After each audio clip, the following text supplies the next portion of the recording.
But, so many men, and I included, I was not a good friend up till probably 26 years ago because I didn't know who I was. And when you don't know who you are, you're a poser. And when you're a poser, you can't be a friend because you don't know how.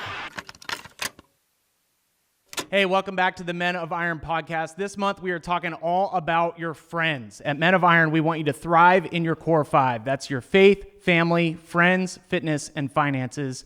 And one of the things we've noticed as we've worked with a lot of men over the years is a lot of guys just feel like they don't have any friends. So before we dive into the episode, I just want to remind you, we are a faith-based nonprofit. We exist because people support us. So if you believe in our mission to change a culture one man at a time, we would love for you to invest in that mission. You can do that with the link in our description. You can also find a lot of Men of Iron merch that you can buy on our store and represent the mission. Those links are in our bio as well. So today with us is Rob Stoppard. I'm excited to dive into this friend topic today. Welcome, Rob. Thank you. Glad to be here, Ryan. One of the things I wanted to highlight, and I'm excited to talk to you about, is the fact that there's a lot of friendship examples in the Bible. And I think when you're around the Bible for a long time, or if you grew up in church, you've gone to church your whole life, some of that kind of loses its bite, I guess. Or it just feels like, oh, I don't know, did Jesus have friends? Yeah, Jesus had a lot of friends. And they were really meaningful, deep relationships that he had. So today I just want us to kind of go through different examples of friendship in the Bible, and then we can jump off of there and see how that gives us an example for today. So what do you know about Jesus and his friends? Let's go there. Well, to begin with, I started to question Jesus about 20 some years ago. Yeah. And because I didn't understand him. And then I was inspired to go into the Gospels and learn about him as a human, as a person. And that really began to change how I saw Jesus, which led me into the topic of friendship. Well, how does he do friendship? And also I was intrigued by his first friendship, which is questionable. But, when he met John for the first time, they were in their mother's wombs. Mm-hmm. And the interesting thing was John leaped inside with joy. And, joy is a very important component of friendship. So I don't know if you call that friendship yet or not, but it's certainly the beginning of something. That's interesting. Why do you say it's questionable? Why is it questionable? Well, because, they're not born. They're still in their mother's womb. Yeah. And it's like almost out of our ability to comprehend, if you think about it. Mm-hmm. But there was something going on there that was so unique that I think springboards us into that place of what friendship can be. Okay, so when I think about Jesus and his friends, John is actually the first place I go as well, but it's later on. So John the Baptist, he's out leading people. He has disciples just like Jesus has disciples, and that's kind of a churchy term, but it really just means he has guys that are committed to following him. And I think one of the coolest stories in Jesus' ministry is John's out baptizing people. He's been the big show for a while, right? He's got the followers. People are traveling to go see him. And so John is baptizing people in the Jordan River. And one day Jesus shows up. And John knows who he is right away. And Jesus wants to be baptized. And John says, hey, I am not worthy of this. Yes. But Jesus says, hey, you have to do this. You have to. And so he goes in, he gets baptized, and John turns to his followers, which I would say were his friends, the guys that were committed to following John. And he basically says, hey, that guy's the Messiah. You need to follow him. And so the guys that had been committed to following John, a lot of them just give up immediately and go follow Jesus. And one of the really interesting things that comes out of that story is one of those guys, Andrew, I think, goes right away and finds his brother Peter. Mm-hmm. And we don't know a lot about Andrew, but we know a lot about Peter. And so this jump off point that I think is based in friendship is Andrew is committed to following John. Mm-hmm. He wants to learn from him. He wants to grow with him. John says, go follow Jesus. So Andrew commits and follows Jesus for the length of his ministry. But part of that friendship is he's like, man, my brother needs to be part of what's going on here. Right. So he goes and finds his brother, and then they go and follow Jesus. So there's some really interesting points in there where friendship is a pretty critical part of God's mission, I think.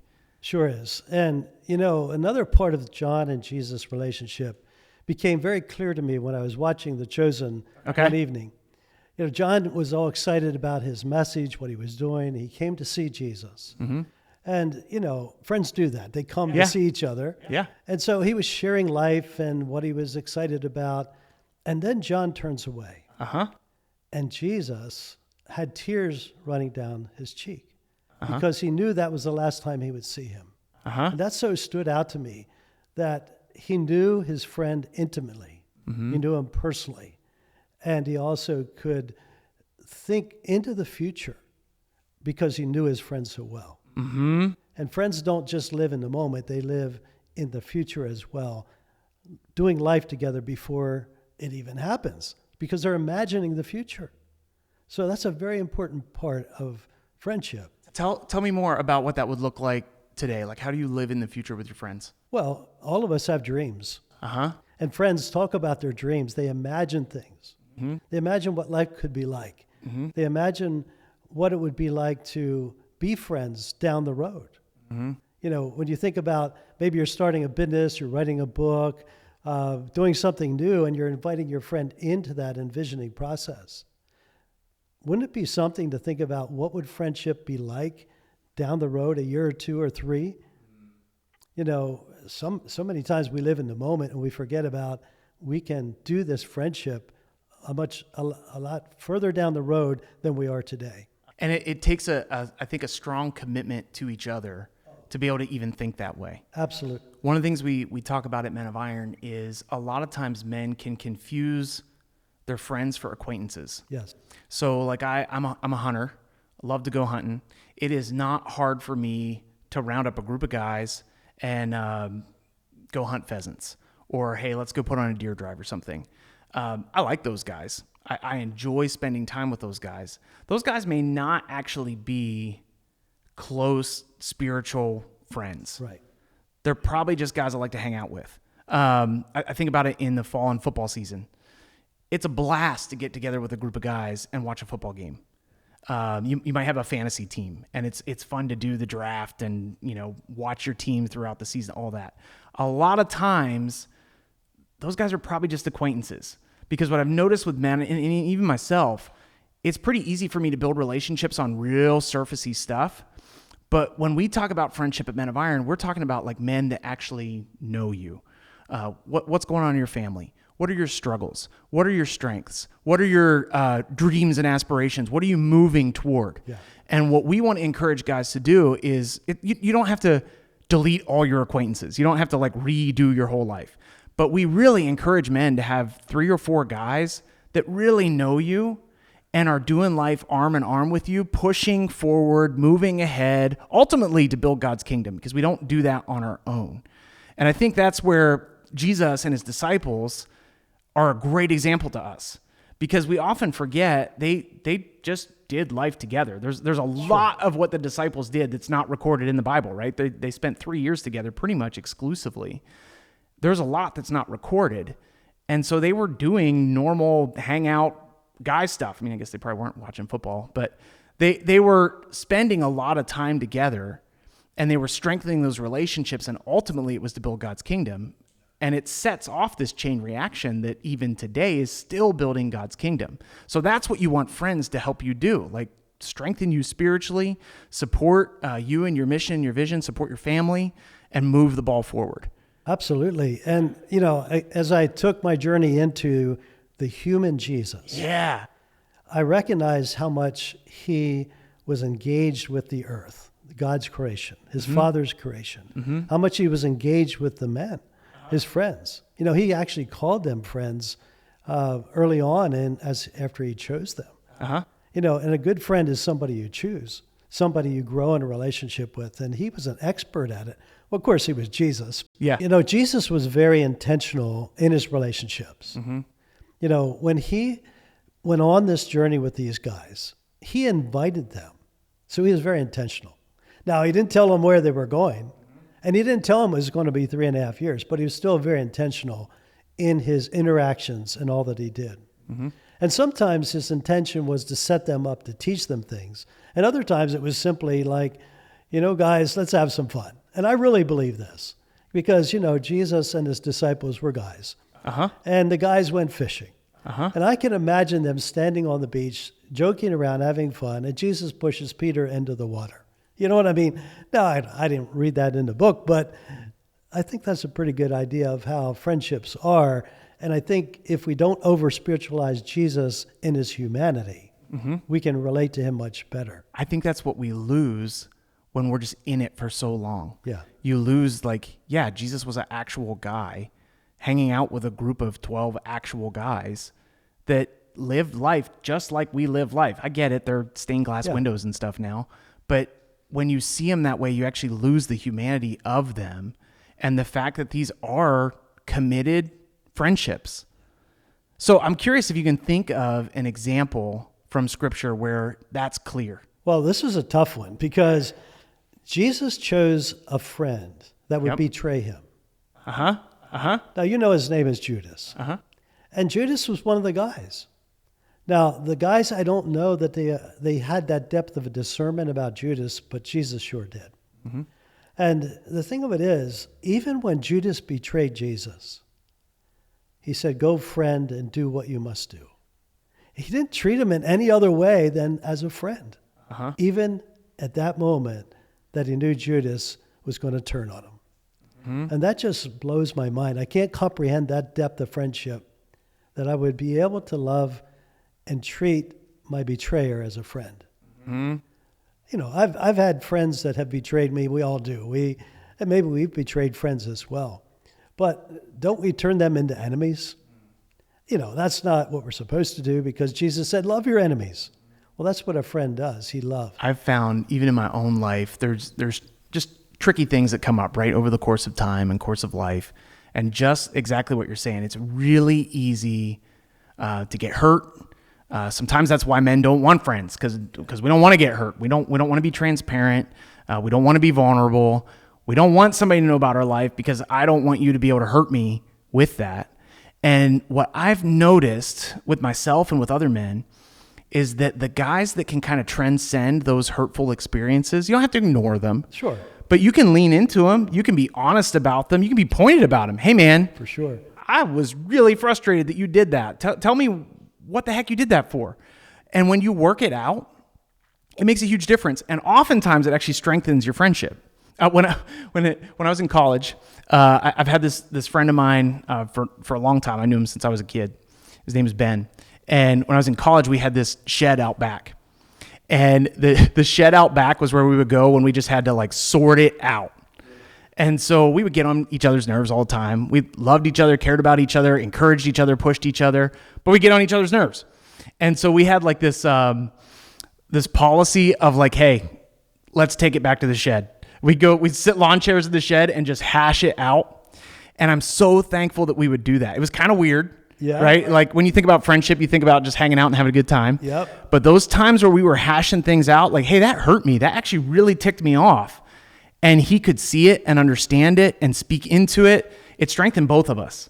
And so one of the things that's important with friendship, I think, is just being open to reconciliation.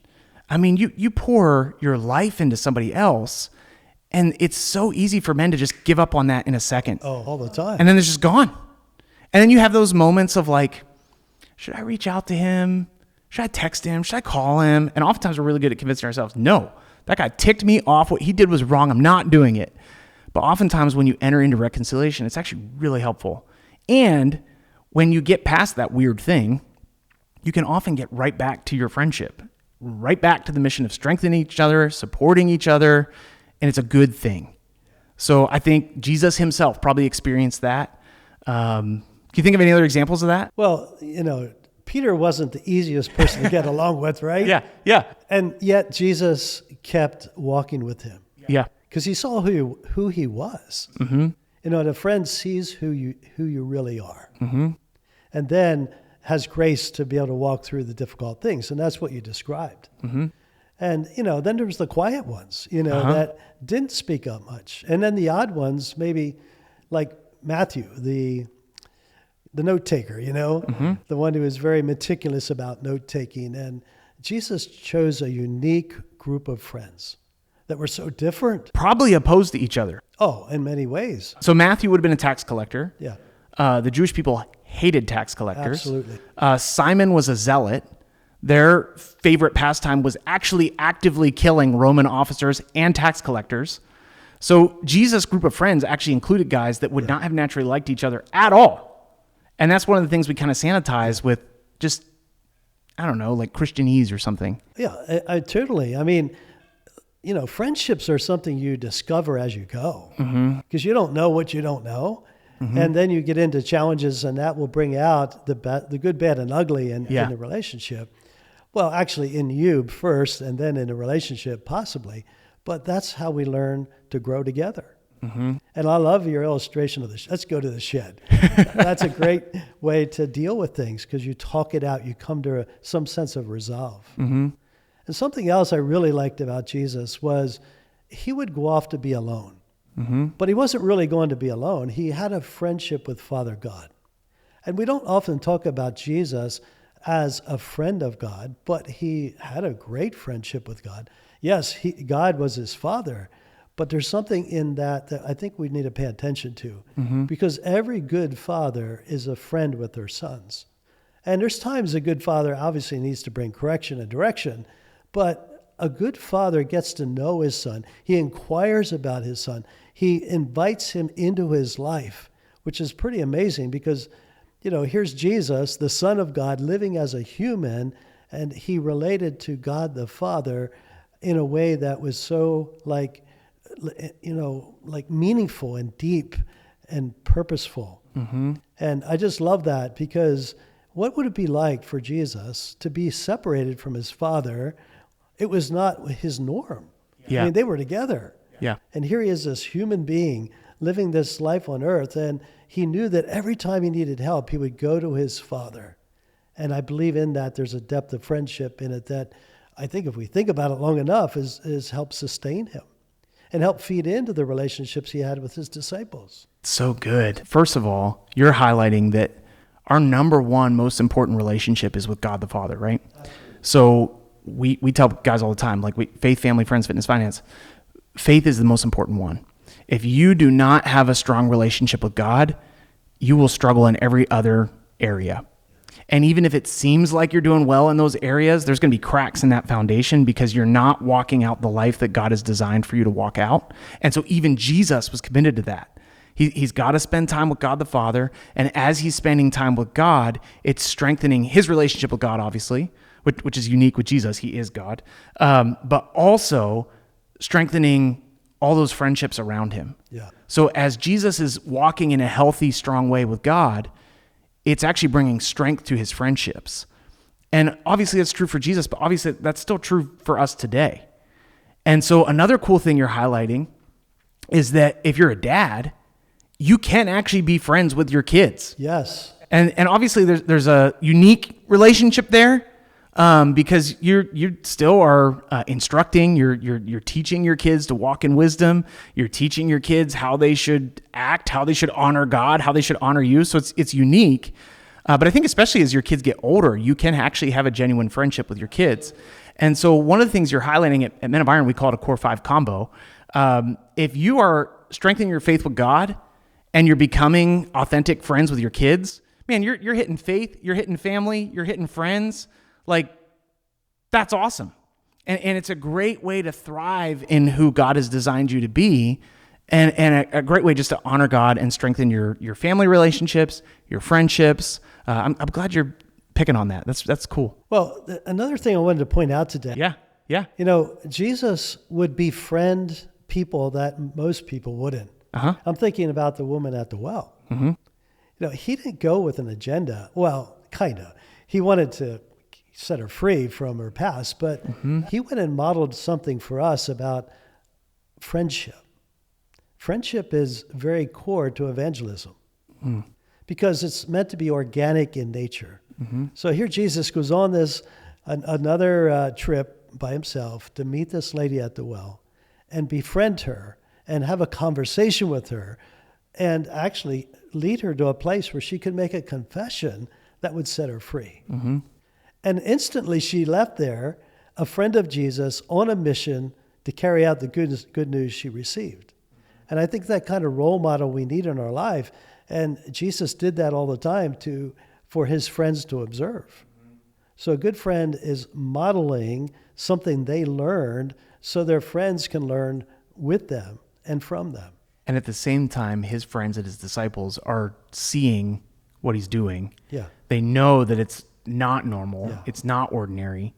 And they're understanding, oh, there's something here for me in this example that's being set. Yeah. And it's a great example of when we strive to honor God and we're in authentic communities of friends, we actually all help to push each other closer to the goal that ultimately is building God's kingdom and thriving in the purpose that God has given us.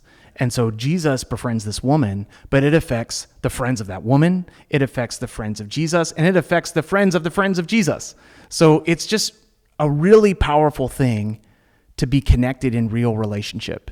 And that's what we want for men today. But, so many men, and I included, I was not a good friend up till probably 26 years ago. Okay. Because I didn't know who I was. Mm-hmm. And when you don't know who you are, you're a poser. And when you're a poser, you can't be a friend because you don't know how. You're not real. No. Mm-hmm. Thankfully, Jesus never had to pose. But his disciples, I believe, were posers at points because they didn't know who they were. Yeah. And Jesus modeled humanity in a way that no one else ever did because he did it without sinning, which is stunning to me. I mean, that's part of the reason he came to the world. But here's these guys. They know that they were not doing well in certain areas. Yep. And they're watching this guy who does it right. But Jesus didn't intimidate them on purpose, but yet they might have felt intimidated because of his confidence. Think about that. Jesus walked in such confidence that was like compelling that people wanted to be with him. And I think that's an invitation to all of us men to say, look, how am I walking? Am I walking like Jesus in an absolute confidence of who I am in my identity in Christ? Am I walking in the gifts, talents, and abilities God has given me? Jesus was regularly inviting the guys into experiences that were way beyond what they were used to. And in that, they were able to emerge more into their identity as they were designed to be. Now, that didn't mean they had to change. I mean, their personality was their personality. Yeah. Some people are more shy and some were more extroverted. And so Jesus wasn't there to change their personality. He was there to invite them into a relationship that would change them and begin to change the world. And I believe those relationships were meant to be made over and over and over again until the return of Jesus. And in the model of Jesus and his disciples. All right, I'm going to push you a little bit, Rob. Good. You're saying that 26 years ago, you were a poser. Oh, yeah. And you didn't have the ability to have authentic friends. Is that fair? That's what you're saying. That's truthful. So tell us about how you go from a place where you're saying super inauthentic, not able to have real relationships. What got you from there to where you can speak confidently about what it looks like to have healthy relationships and friendships with other men? Well, I was tricked into a place. Okay. I say this by the Holy Spirit, where I signed up for a class to learn about the ministry of inner healing. Okay. And it sounded, people were signing up, so I signed up because everybody else was signing up. So I wasn't even signing up in an authentic position. But what happened was, and the reason I say I was tricked, I was brought into a place where I could actually do what I call redeeming the past. And that's exposing the lies I had about myself as an individual, as a man, as a father, as a husband. My whole belief system was tainted with lies. So my whole identity was hidden. And my identity wanted to emerge. There was things I knew about myself that I couldn't express because of my lie-based thinking. And my judgments against myself, life, God, relationships. And, when you're judging, Romans 2:1 says, however you judge, you condemn yourself. So I was living in a state of condemnation for 41 or 42 years that I didn't know how to shake. And I was a churchgoer. So when I learned about the principles of renouncing judgments, of exposing lies and having them replaced with truth, I emerged into the man I was designed to be. Now, that didn't happen in a minute. Yeah. That did take a good year to really start to find freedom. But what happened was I was able to talk to you and have friendship. Not you, I didn't know you then. Yeah. It'd been great to meet you in the shed. That might have helped me, but I didn't know you then. So I couldn't be a friend. I could be an acquaintance. I could be kind. I could serve. I could do things that looked like friend, but I was never going to let you know me. Because if you knew me, you wouldn't like me. Okay. So there's guys listening in our audience, I'm sure, that are in a place where they need to confront some of that stuff. What would you say to them, and how would you encourage, like, how do you even do that? Because I think what I hear you saying is you can't actually be an authentic friend to somebody else until you understand yourself and you're able to be real about yourself. Totally. So how do you even start that? And you've worked with a lot of guys in those kinds of situations. So how do you even start doing that? Well, let me start here. When, as a coach, a consultant, Yeah. At one time a counselor, Yeah. I learned to meet people where they are. Mm-hmm. Just not any other place, just where are you? Mm-hmm. Tell me your story. And once I hear your story, then I can lead you to healing. I can lead you to a place of newfound freedom, because we're going to talk about the lies you're believing. But how that happened for me was signing up for this class to learn about the ministry that's called inner healing, mm-hmm. which isn't just memorizing scripture. It's about being honest about your story. And so I recommend that for the men out there, that they would go and seek out a mentor, seek out a counselor, go after the deeper things in life. And you know what? At the end of the day, it doesn't matter what people think. It doesn't matter at all what people think about you or even what you look like. The thing of it is, you are unique, you're fearfully and wonderfully made, and when you get that revelation, your life changes forever. You can't do it alone. Mm-hmm. We think we can. We're independent. We're rugged individualists. We think that, man, if I just pray harder, it's not about praying harder. It's becoming vulnerable with yourself and God and others. Mm-hmm. And it was in relationships that I was wounded, and it was in relationships that I was healed. That's a very important truth. That's powerful. Yeah. You can't do it by yourself. And really, to get to a place where you're healthy and thriving, you have to have friends that are committed to you and helping, ultimately committed to God. Yeah. And I think, we start off this episode talking about Jesus and his friends, the disciples. Those guys were in those kinds of places. They have the same kinds of struggles that we have today. Obviously, we deal with different things that they didn't have, and they had things that we didn't have, but they were still men with the same kinds of mindsets that we have today. And you can see very clearly that as they spend time with Jesus, Jesus is unpacking, hey, here's what you believe about the world. Yeah. Here's how God says the world actually is. And as they start to learn those things in relationship, there's conflict in there. Totally. And God uses that conflict to actually bring them to a better, healthier place of thriving together. I was thinking about, as you were talking, James and John. There's this story in the Bible where Jesus basically says, hey, I'm not going to be with you guys much longer. And that's a big deal because, again, they don't know the story like we know the story today. They just know, hey, this guy's been my friend. He's been my leader for 2-3 years. And now he's saying he's going to be gone? Yeah, what? Like, that is scary. And James and John here, they're like, oh, there's going to be an opening. I would like to be in charge. And they get in conflict. And they go to Jesus and they say, hey, I heard that thing about how you're not going to be here anymore. We'd like to actually take on more authority in this group. And Jesus uses that conflict. Like that would have been known to all those guys, right? Like, who do those guys think they are? I can't believe they would say that. Yes. And that conflict gets used to teach that no. If you want to be something in this kingdom, you need to serve. Don't be thinking about how you're going to have one up on somebody else. Think about how you're going to serve everybody else. And really the leaders in this kingdom, in God's kingdom, are the ones who serve each other, not the ones who lord authority over each other. And so Jesus uses that conflict to teach a meaningful lesson. And we know that those guys got it eventually because they go on to live a life of serving. But they couldn't have learned that unless they were in community, surrounded by other men, committed to Jesus, committed to following God. and committed to working it out. Like, it's funny. You read the story and it's like, okay, on one page this happens and on the next page everything's fine. There's a lot of time in between there where they're hashing it out with real relationships. Yeah. And so I think God just reveals a lot of us through tension and conflict, and it's okay to have that. It's okay to be honest through that. And I think ultimately, like when we're committed to each other through friendship, like real authentic friendship, it helps us learn more about each other, learn more about who God is, what God has for us in community, and it helps us to move the ball forward. So that's why ultimately, like, man, you gotta have authentic friends in your life.